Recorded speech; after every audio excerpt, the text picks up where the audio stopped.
എൻ്റെ ഈ പുറയിൽ കാണുന്നത് ഒരു ഗുഹയുടെ മോൾഭാഗമാണ്. വ്യാസഗുഹ എന്നറിയപ്പെടുന്ന മാനാ ഗ്രാമത്തിലെ ഈ ഗുഹയ്ക്കുള്ളിൽ വെച്ചിട്ടാണ് വ്യാസഭഗവാൻ മഹാഭാരതം രചിച്ചത്.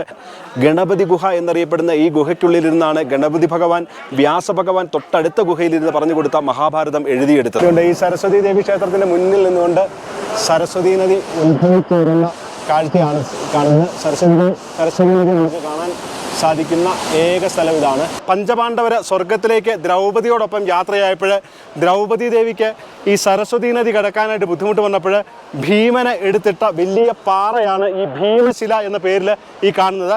അപ്പോൾ അങ്ങനെ നമ്മൾ പവിത്രമായിട്ടുള്ള സരസ്വതി നദിയുടെ തീരത്തെത്തിയിരിക്കുകയാണ്. സരസ്വതി നദിയും അളകനന്ദ നദിയും കൂടെ സംഗമിക്കുന്ന മാനാ ഗ്രാമത്തിലെ കേശവപ്രയാഗ് എന്ന് പറയുന്ന പുണ്യസ്ഥലത്താണ് നമ്മളിപ്പോൾ നിൽക്കുന്നത്.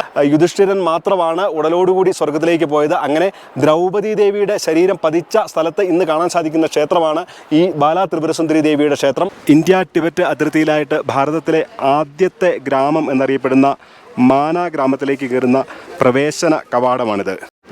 ഞാൻ പല പ്രാവശ്യവും ഈ മാനാഗ്രാമത്തിൽ വന്നിട്ടുണ്ടെങ്കിലും ഇപ്പോഴാണ് ഈ മാനാഗ്രാമത്തിലേക്ക് പ്രവേശിക്കുന്ന കവാടത്തിൻ്റെ മുകളിൽ എഴുതി വച്ചിരിക്കുന്ന ഈ വാചകം ശ്രദ്ധിച്ചത്. ജയ് മഹാവീർ ഖണ്ഡാകർണ പ്രവേശ ദ്വാർ എന്നാണ് ഇവിടെ എഴുതി വെച്ചിരിക്കുന്നത്. ഈ പ്രവേശന കവാടത്തിൽ ഇങ്ങനെ മഹാവീർ ഖണ്ഡാകർണ പ്രവേശ ദ്വാർ എന്ന് എഴുതി വെച്ചിരിക്കുന്നത് കണ്ട് എന്തുകൊണ്ടാണ് ഇങ്ങനെ എഴുതി വെച്ചിരിക്കുന്നത് എന്ന് അന്വേഷിച്ചപ്പോഴാണ് മനസ്സിലാക്കാൻ സാധിച്ചത്. ഈ മാനാഗ്രാമത്തിൻ്റെ ഗ്രാമദേവനാണ് ഖണ്ഡാകർണൻ. അപ്പോഴേ ഇവിടെ അന്വേഷിച്ച് കഴിഞ്ഞപ്പോഴത്തേനും ഇവിടെ ഖണ്ഡാകർണൻ്റെ ഒരു ക്ഷേത്രമുണ്ടെന്ന് മനസ്സിലായി. അങ്ങനെ നമ്മൾ ഇന്നത്തെ ഈ മാനാഗ്രാമത്തിലെ കാഴ്ചകളിൽ ആദ്യമായിട്ട് കാണാൻ പോകുന്നത് ഖണ്ഡാകർണൻ്റെ ക്ഷേത്രമാണ്. ആ ഖണ്ഡാകർണൻ്റെ ക്ഷേത്രത്തിൽ പോയി ഖണ്ഡാകർണനെ വണങ്ങി നമ്മൾ ഈ മാനാഗ്രാമത്തിലെ മറ്റ് പൗരാണിക പ്രാധാന്യമുള്ള കാഴ്ചകളൊക്കെ കാണുവാനായിട്ട് പോവുകയാണ്. അങ്ങനെ നമ്മൾ സാവധാനം ഈ മാനാഗ്രാമത്തിലേക്ക് പ്രവേശിച്ചിരിക്കുകയാണ്. അപ്പോൾ ഇവിടെ നമുക്ക് ഈ ടിബറ്റ് വംശജരായിട്ടുള്ള അനേകം ആൾക്കാർ ഇവിടെ ഇങ്ങനെ നെയ്ത്ത്, അതായത് കൈത്തറി വസ്ത്രങ്ങളൊക്കെ നെയ്ത് കൊടുക്കുന്നത് കാണാം.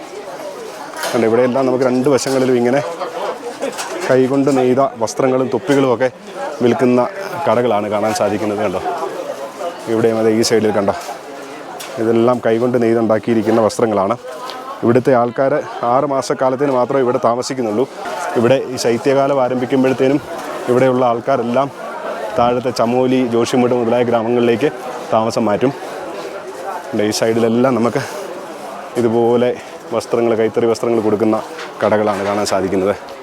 ഇവരിവിടെ തന്നെ ഇരുന്ന് ഇത് നെയ്ത് ഉണ്ടാക്കുന്നതാണ്.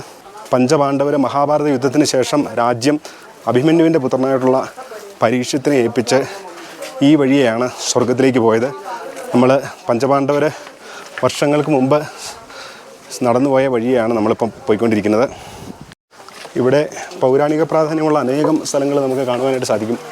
ഇവിടെ ഗൈഡ് അവൈലബിൾ എന്നൊക്കെ പറഞ്ഞ് എഴുതി വെച്ചിട്ടുണ്ട്. നമ്മൾ പോകുന്നത് നമ്മൾ പറഞ്ഞതുപോലെ ഈ ഖണ്ഡാകർണ ക്ഷേത്രത്തിലേക്കാണ് പോകുന്നത്. നമ്മൾ കുറച്ച് മുന്നോട്ട് വരുമ്പം ഇടതുവശത്തോട്ട് ഇങ്ങനെ ഒരു വഴി കാണാം. ഈ വഴിയാണ് ഖണ്ഡാകർണ ക്ഷേത്രത്തിലേക്ക് പോകുന്നത്.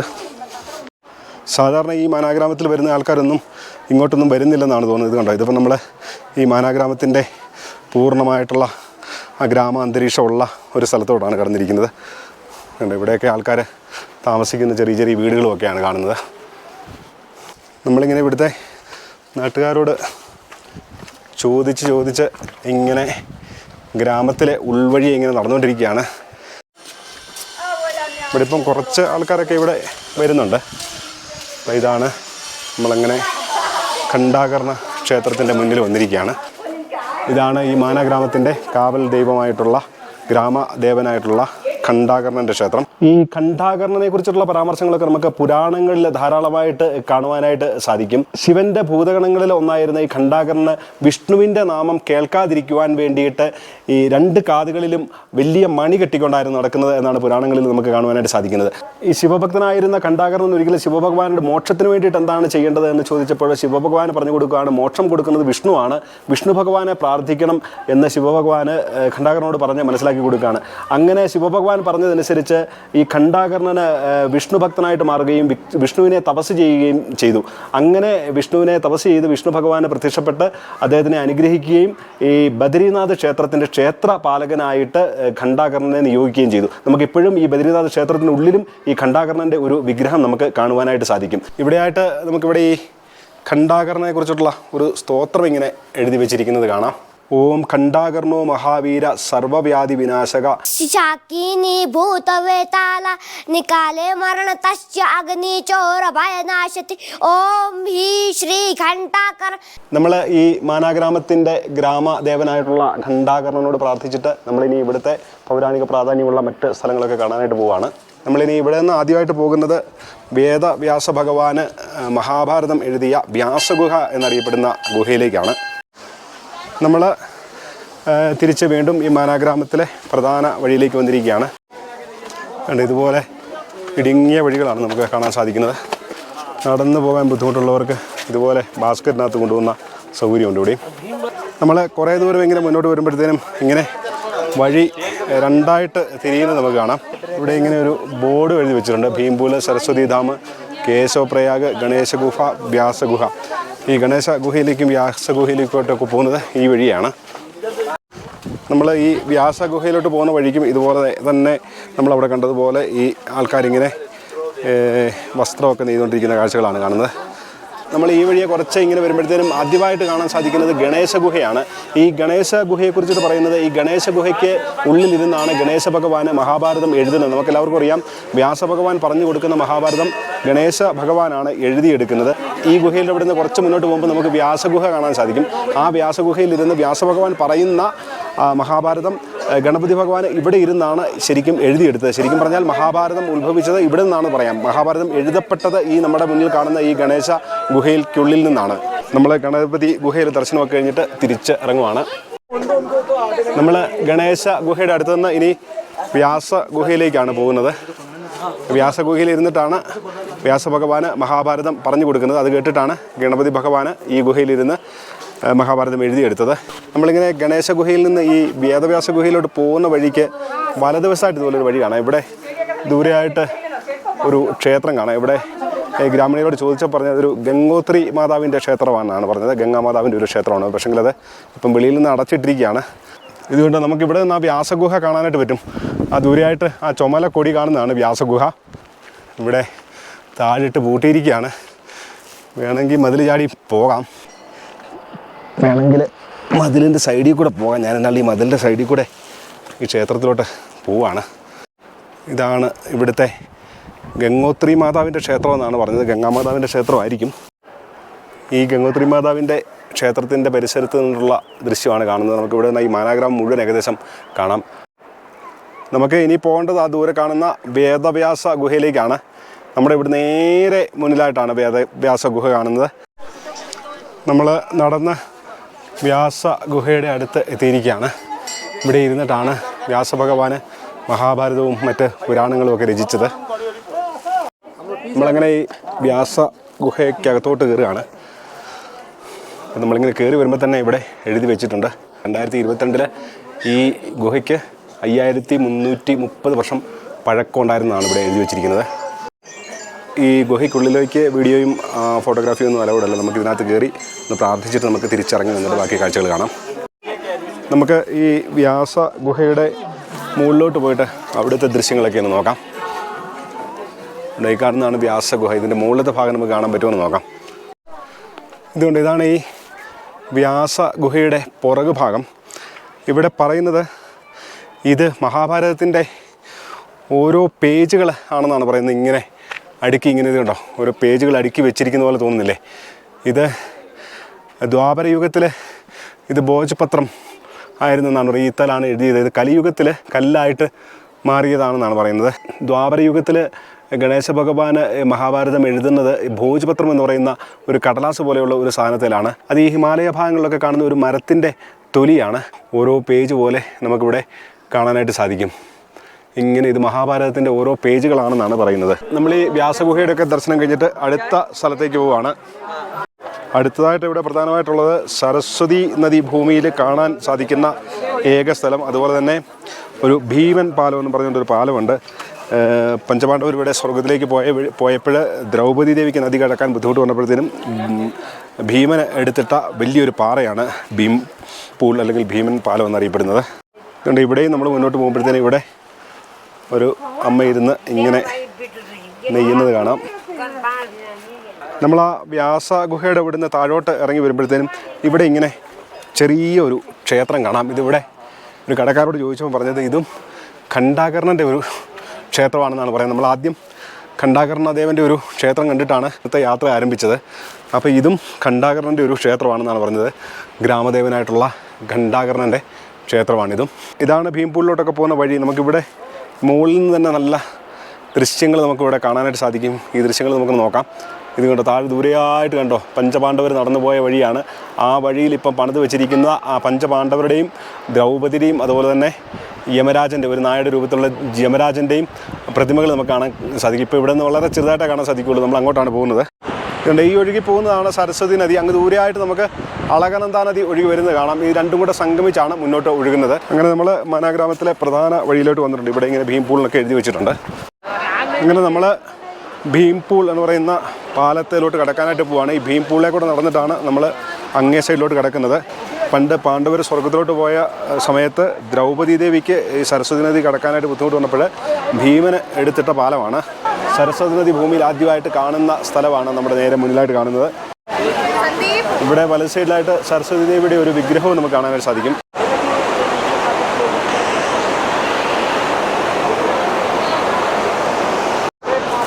ഇവിടെ നേരെ മുന്നിലായിട്ട് ഒരു സരസ്വതി ദേവിയുടെ ക്ഷേത്രവും നമുക്ക് കാണാനായിട്ട് സാധിക്കും. നമ്മളിപ്പോൾ നടക്കുന്നത് ഈ ഭീമശിലയിൽ കൂടാണ് നമ്മൾ നടക്കുന്നത്.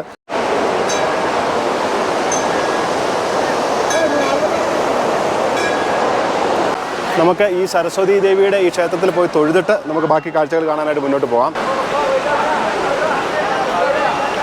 ഈ ക്ഷേത്രത്തിൻ്റെ ഉള്ളിലേക്കും ഫോട്ടോ ഒന്നും അലൗഡല്ല. ഈ സരസ്വതി ദേവി ക്ഷേത്രത്തിൻ്റെ അവിടെ നിന്നുകൊണ്ട് ഈ ഭീംപൂളിൻ്റെ ദൃശ്യമാണ് ഈ കാണുന്നതാണ്. കണ്ടോ, ഈ കാണുന്നതാണ് ഭീംപൂൾ എന്ന് പറയുന്നത്. ഇതിൻ്റെ മുകളിലാണ് കണ്ടോ ആൾക്കാരൊക്കെ നിൽക്കുന്നത്. കണ്ടോ, ഇത് ആണ് പറയുന്നത് പണ്ട് പാണ്ഡവർ സ്വർഗത്തിലോട്ട് പോയ വഴിക്ക് ദ്രൗപദി ദേവിക്ക് ഈ സരസ്വതി നദി ക്രോസ് ചെയ്യാൻ വേണ്ടിയിട്ട് ഭീമൻ എടുത്തിട്ട പാലമാണ് ഈ കാണുന്നത്. ഇതിന് മുകളിൽ കൂടാണ് ആൾക്കാർ നടക്കുന്നത് കാണുന്നത്. അതുകൊണ്ട് ഈ സരസ്വതി ദേവി ക്ഷേത്രത്തിൻ്റെ മുന്നിൽ നിന്നുകൊണ്ട് സരസ്വതി നദി ഉത്ഭവിച്ചു വരുന്ന കാഴ്ചയാണ് കാണുന്നത്. സരസ്വതി നദി നമുക്ക് കാണാൻ സാധിക്കുന്ന ഏക സ്ഥലം ഇതാണ്. ഇതുകൊണ്ട് പാറയിടുക്കിൻ്റെ നദി കുത്തനെ ഒഴുകി വരുന്നത്. ഇതുവഴി ഇങ്ങനെ താഴെ കൂടെ നദി മുന്നോട്ട് ഒഴുകി പോവുകയാണ്. പക്ഷെങ്കിൽ ഇവിടെ നിന്ന് കുറച്ച് മുന്നോട്ട് പോയിട്ട് ഈ നദിയെ അളകനന്ദ നദിയായിട്ട് സംഗമിക്കുകയാണ്. ഇത് കണ്ടോ, ഭീംപൂളിൻ്റെ കാഴ്ച വീണ്ടും നമുക്ക് ഇവിടുന്ന് കാണാൻ സാധിക്കും. നമ്മൾ ആ സരസ്വതി ക്ഷേത്രമൊക്കെ കണ്ട സ്ഥലത്ത് നിന്ന് ഒരു 10-20 മീറ്റർ മുന്നോട്ട് വരുമ്പോൾ ഇതുപോലെ താഴോട്ടൊരു വഴി കാണാം. ഈ വഴിയെ പോയി കഴിഞ്ഞാൽ നമുക്ക് ഈ സരസ്വതി നദിയും അളകനന്ദ നദിയും കൂടെ സംഗമിക്കുന്ന സ്ഥലം കാണാനായിട്ട് പറ്റും. കേശവപ്രയാഗ് എന്നാണ് ആ സ്ഥലം അറിയപ്പെടുന്നത്. ഇതുകൊണ്ട് ഇത് ശരിക്കും പറഞ്ഞു കഴിഞ്ഞാൽ സരസ്വതി നദിയാണ് ഇത് ഈ ഒഴുകി വരുന്നത്. എല്ലാവരും പറയുന്നത് സരസ്വതി നദി അവിടെ നിന്ന് അപ്രത്യക്ഷമാകുമെന്നാണ് പറയുന്നത്. ഞാനും അങ്ങനെ പറഞ്ഞിട്ടുണ്ട്. പക്ഷേങ്കിൽ ആ നദി ആ വെള്ളച്ചാട്ടം പോലെ നമ്മൾ കണ്ട ആ സരസ്വതി നദി തന്നെയാണ് ഈ ഒഴുകി വരുന്നത്.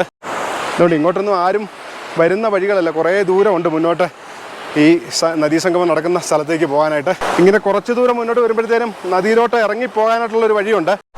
അതുകൊണ്ട് ഇതും നല്ല ഇതുപോലെ കല്ല് പാകിയ വഴികളാണ്. ഇതുകൊണ്ട് നമ്മുടെ ഈ ഇടത് സൈഡിൽ കൂടെ സരസ്വതി നദിയാണ് ഒഴുകുന്നത്. സരസ്വതി നദിയുടെ തീരത്തോടെയാണ് നമ്മളിപ്പോൾ പോയിക്കൊണ്ടിരിക്കുന്നത്.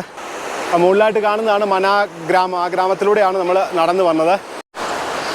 ഇത് കണ്ടോ, ഇവിടെ താഴെയായിട്ട് ചേച്ചിമാരൊക്കെ കൃഷി ചെയ്യുന്നത്. ഞാനിവിടെ ഈ ഉത്തരാഖണ്ഡിൽ ആണുങ്ങൾ കൃഷി ചെയ്യുന്നത് കണ്ടിരിക്കുന്ന വളരെ അപൂർവമാണ്. ഈ കൃഷി ചെയ്യുന്നത് മുഴുവൻ ഇവിടുത്തെ സ്ത്രീകളാണ്. ഇത് കണ്ടോ, കൃഷി ചെയ്യുന്നതും ചുമടെടുക്കുന്നതും ഒക്കെ കാണുന്ന സ്ത്രീകളാണ്. ഇത് കണ്ടോ, ഇവിടെ നിന്ന് നോക്കിക്കഴിഞ്ഞാൽ നമുക്ക് വളരെ വ്യക്തമായിട്ട് കാണാനായിട്ട് സാധിക്കും. ഇത് കണ്ടോ, ഈ ഒഴുകി വരുന്നതാണ് സരസ്വതി നദി. ആ വലത് സൈഡിൽ നിന്ന് ഒഴുകി വരുന്ന അളകനന്ദ നദിയുമായിട്ട് സംഗമിക്കുന്നത് നമുക്ക് കാണാൻ സാധിക്കും. ഇതാണ് കേശവപ്രയാഗ് എന്ന് പറയുന്ന സ്ഥലം. ഇത് കണ്ടോ, നമ്മൾ ഇങ്ങോട്ട് ഇവിടെ വരുമ്പോൾ ഇവിടം കൊണ്ട് റോഡ് തീരുകയാണ്. ഇവിടം കൊണ്ട് ഇടിഞ്ഞു പോയിരിക്കുകയാണ്. ഇത് ഇടിഞ്ഞു പോയതാണോ ഇടിച്ച് കളഞ്ഞതാണോ എന്നറിയത്തില്ല. എനിക്ക് തോന്നുന്നത് ഈ ഭാഗമൊക്കെ ഇടിഞ്ഞു പോയപ്പോൾ ഇടിഞ്ഞതാണോ എന്നറിയത്തില്ല. ഇവിടെ ഇങ്ങനെ ചെറുതായിട്ട് വഴി കാണുന്നുണ്ട്. ഇത് കണ്ടോ, സൈഡിൽ ഇങ്ങനെ കുഴിയാണ്. അപ്പോൾ ഇവിടെയൊക്കെ ഇങ്ങനെ സർക്കാർ ഇങ്ങനെ ഇവിടെയൊക്കെ സൈഡൊക്കെ കിട്ടുന്നുണ്ട്. കെട്ടാനായിട്ടുള്ള സംഭവങ്ങളൊക്കെയാണ് ഇവിടെ നമ്മൾ കാണുന്നത്. അപ്പോൾ ഇവിടോട്ട് അരണ്ടൊക്കെ ആൾക്കാർ പോയിട്ടുണ്ടെന്ന് തോന്നുന്നു. ചെറിയ കാൽപാദങ്ങളൊക്കെ കാണാം. നമ്മളിങ്ങനെ മുന്നോട്ട് വരുമ്പോഴത്തേനും ഇവിടെ വലിയ കുഴപ്പമില്ലാത്ത വഴിയാണ് കാണുന്നത്. നേരെ മുന്നിലായിട്ട് ഈ കാണുന്നതാണ് അളകനന്ദ നദി. ഈ അളകനന്ദ നദിയുടെ തീരത്തായിട്ടാണ് നമ്മുടെ ബദ്രീനാഥ് ക്ഷേത്രം സ്ഥിതി ചെയ്യുന്നത്. കൊണ്ട് ഇതിങ്ങനെ ഒരു പാലമാണ്. നമ്മൾ ആ പാലത്തെ കൂടി ഇപ്പോൾ കയറുന്നില്ല. അത് ചിലപ്പോൾ പണി നടന്നുകൊണ്ടിരിക്കുന്ന പാലമായിരിക്കും. അപ്പോൾ ഇതുകൊണ്ട് ഈ അളകനന്ദ നദി ഇവിടെ വന്ന് ആ മുകളിൽ കൂടെ ഒഴുകി വരുന്ന സരസ്വതി നദിയായിട്ട് സംഗമിക്കുകയാണ്. ഇത് കണ്ടോ, ഇങ്ങോട്ട് കടന്നു പോകാനായിട്ടുള്ള ശരിക്കുള്ള വഴിയില്ല. ഇതുവഴി പാറയുടെ മുകളിൽ കൂടെ കയറി വേണം, എന്നാലേ നമുക്ക് ആ സംഗമം ശരിക്കും കാണാനായിട്ട് പറ്റുള്ളൂ. ഞാനെന്താണല്ലോ ആ പാറയിൽ കൂടെ നടന്ന് ഈ സംഗമ സ്ഥാനത്തേക്ക് വന്നിരിക്കുകയാണ്. ഇതാണ് കണ്ടോ സരസ്വതി നദിയും അളകനന്ദ നദിയും കൂടെ സംഗമിക്കുന്ന കേശവപ്രയാഗ് എന്ന് പറയുന്ന സ്ഥലമാണ്. കണ്ടോ ഈ ഒഴുകി വരുന്ന സരസ്വതി നദി ഇവിടെ അളകനന്ദ നദിയുമായിട്ട് സംഗമിക്കുകയാണ്. കണ്ടോ ഇവിടെ നിന്നാണ് ഇത് സംഗമിച്ച് ഒഴുകുന്നത്.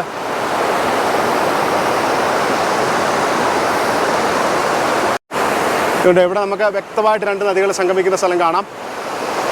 ഇത് അളകനന്ദ നദി, ഇത് സരസ്വതി നദി.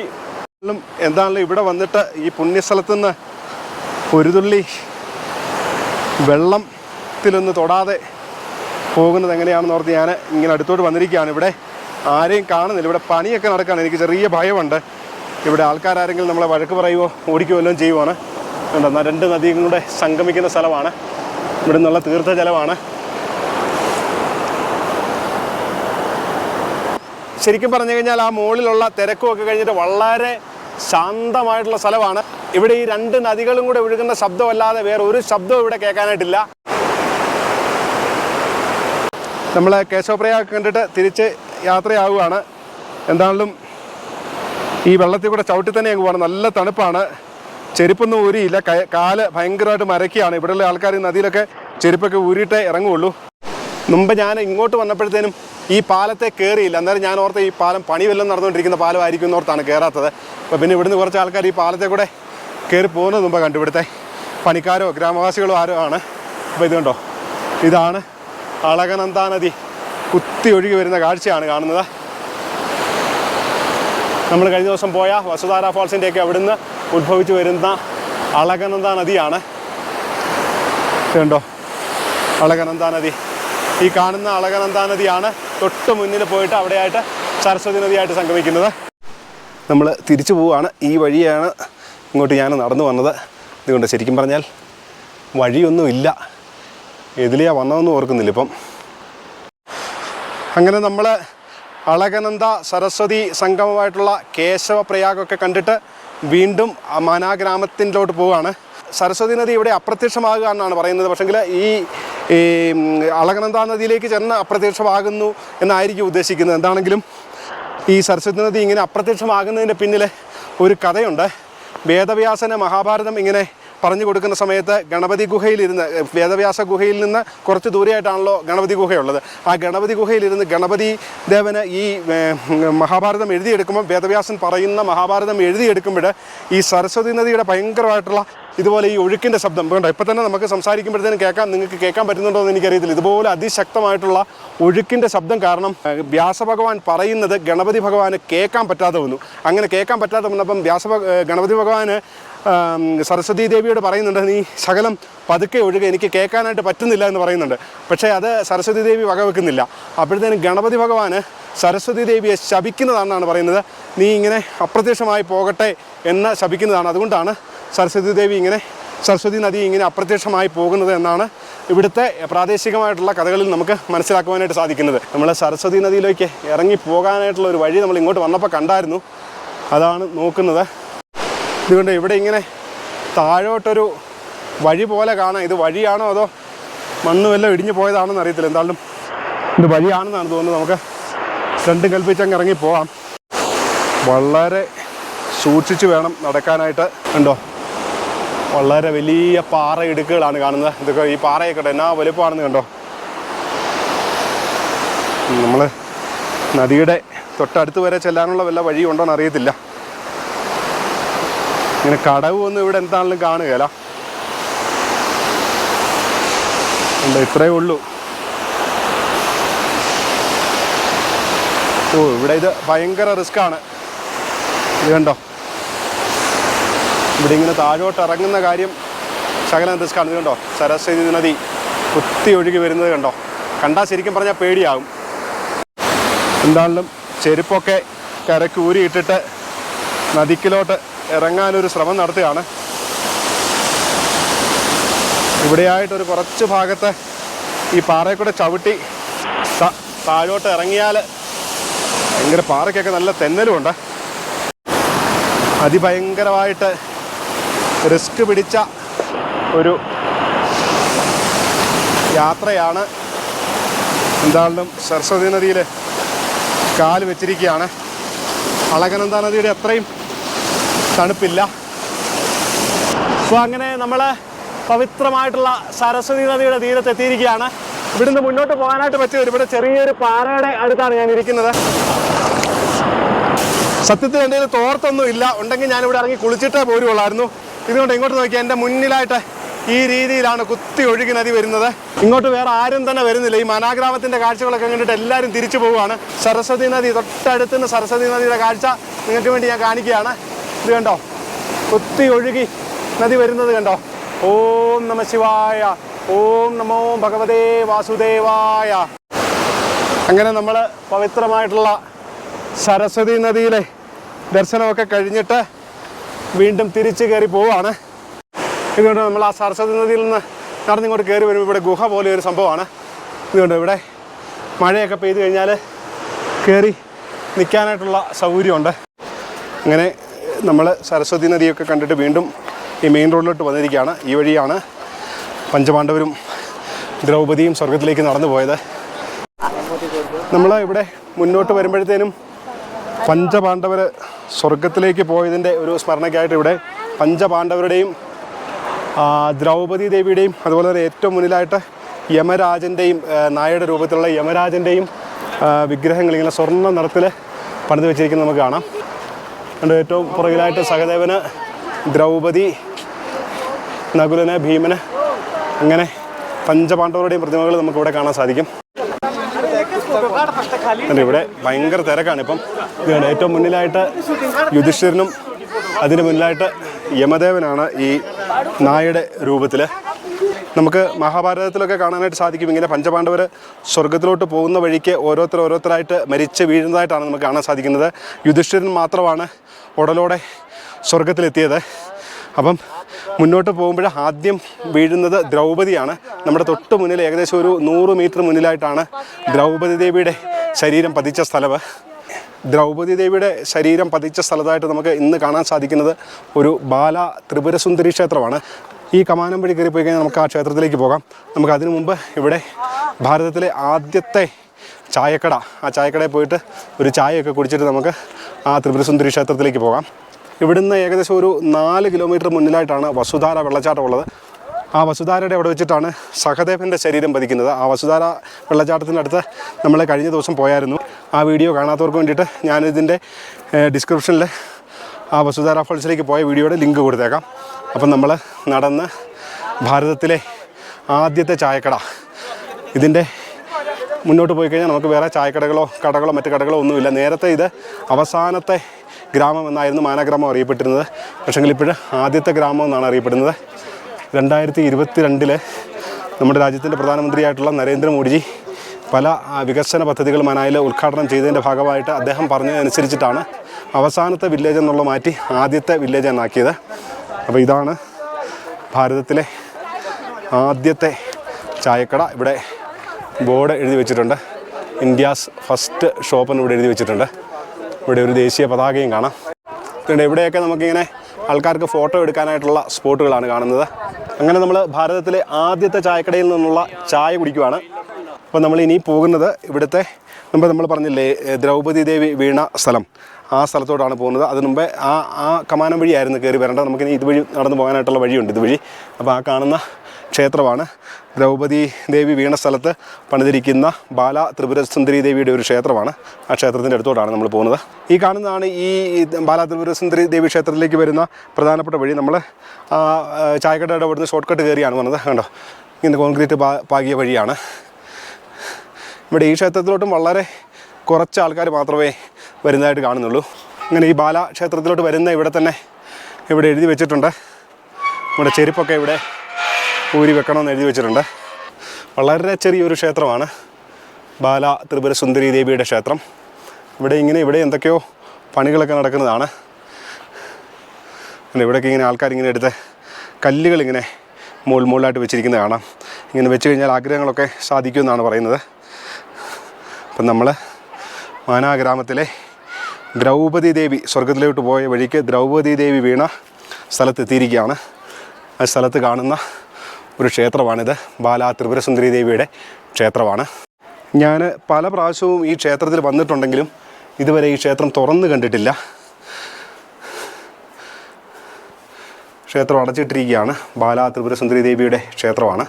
അപ്പോൾ ഈ ബാലാ ത്രിപുരസുന്ദരി ദേവി ക്ഷേത്രത്തിൽ വന്നപ്പോഴത്തേനും ഇങ്ങോട്ട് വരുന്ന കാര്യം ഓർത്തപ്പോഴത്തേനും ചെറിയൊരാഗ്രഹം. ഇവിടെ ദേവി ബാല ഞാൻ മനസ്സിലാക്കിയെടുത്തോളം 9 വയസ്സുള്ള ഒരു ദേവിയാണ്. 9 വയസ്സ് മാത്രം പ്രായമുള്ള ഒരു ദേവിയാണ് ബാലാ ത്രിപുരസുന്ദരി. ആ ത്രിപുരസുന്ദരിക്ക് വേണ്ടിയിട്ട് ഒരു ചോക്ലേറ്റ് മേടിച്ചുകൊണ്ട് വന്നതാണ്. അതിവിടെ ദേവിക്ക് വേണ്ടി സമർപ്പിക്കുകയാണ്. പഞ്ചപാണ്ഡവരുടെ സ്വർഗത്തിലേക്കുള്ള യാത്രയിൽ ദ്രൗപദി ദേവിയുടെ ശരീരം പതിച്ച മാനാ ഗ്രാമത്തിലെ ഈ ത്രിപുരസുന്ദരി ദേവിയുടെ ക്ഷേത്രത്തിൻ്റെ മുന്നിൽ വെച്ച് നമ്മളുടെ ഇന്നത്തെ വീഡിയോ ഇവിടെ പൂർണ്ണമാവുകയാണ്. ചാനൽ സബ്സ്ക്രൈബ് ചെയ്യാതെ വീഡിയോ കാണുന്നവർ ദയവായിട്ട് ചാനൽ ഒന്ന് സബ്സ്ക്രൈബ് ചെയ്യുക. നിങ്ങളുടെ അഭിപ്രായങ്ങളും നിർദ്ദേശങ്ങളും ഒക്കെ കമൻ്റായിട്ട് രേഖപ്പെടുത്തുക. എല്ലാവർക്കും ബദ്രീനാഥ ഭഗവാന്റെ അനുഗ്രഹം ഉണ്ടാകട്ടെ. ഓം നമഃ ശിവായ. ഓം നമോ നാരായണായ.